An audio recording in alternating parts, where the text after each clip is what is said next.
Hello and welcome to another update. In this one, we'll be covering the Luhansk front, the Bakhmut front, and the Zaporizhia front. Starting out in the Luhansk front, the Ukrainians have started an offensive operation towards Nevtyavishenka.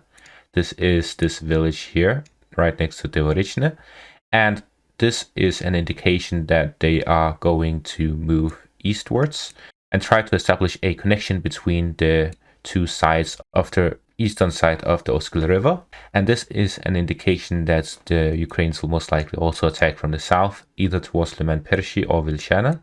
And this is to make a connection between the two. They will not attack Horubivka, as this is in a very forested area and very difficult to get to. But if they go around and encircle it, then they can achieve success in that way. The issue with attacking Vilshana directly is that this area here is a valley, which means that on this other side it is a high ground compared to the southern side, which means that they will have a hard time going through it from the south. So most likely what they want to do is take to Vilshenka and then move southwards from there to attack Vilshana from the high ground. Further south around Yahidne, the Ukrainians have also engaged in offensive operations here. They've managed to take Ivanivka and are now fighting around Yahidne as they try to advance further eastwards after the capture of Kislivka and Kotlyarivka.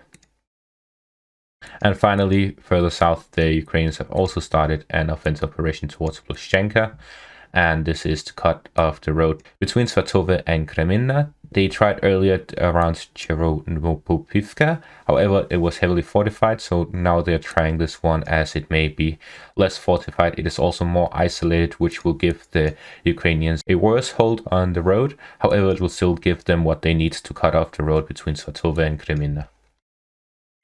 And now to the Bakhmut front. There's been a lot of updates here. First off, the Russians have started attacking Bakhmutske after a hold where they were focusing on Soledar. Now they've started attacking Bakhmutske again. They've also completely captured this highway here between Bakhmutske and Bakhmut. And they have moved further in towards Pitorodne and are now also moving further westwards towards Bakhmut. So in the Bakhmut area, we see them moving into the residential area to the north as well as the south, but also moving further in by the highway towards the center and are now fighting around the art winery after they have captured all the industrial buildings here in the east of Bakhmut. And then around Opitne, the fighting is still ongoing as Russians have not managed to capture the rest of the village yet. And that's it for the Bakhmut front. Moving on to the Zaporizhia front, this is a more interesting update as this isn't around the front line, but the strategy that has changed around the front line by the Ukrainians. They're now focusing more on counter battery and hitting supply lines, which is a large indication that the Ukrainians are planning an offensive here in the south. And what we can see from that is that the Ukrainians are targeting the supply line that connects the east with the west of the southern front of the Ukraine war. And that is by attacking Melitopol, which is the hub of supplies for the connection between the east and the west, which is the Kherson region and Crimea, with Zaporizhia and the Donbass. As we can see, there are two areas where they connect. It is around Tokmak and Melitopol. However, Melitopol connects everything. There's no road, there's no highway or railway that goes through without going through Melitopol. So by cutting off Melitopol from supplies, they will cut off Crimea and southern Kherson from Zaporizhia and the Donbass region.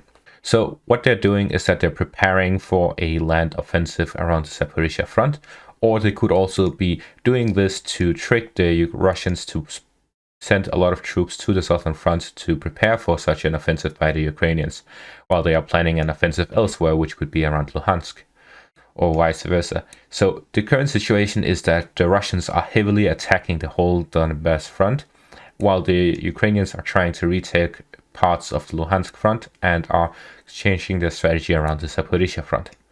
Anyways, that's it for this video. Thank you all for watching and have a great day.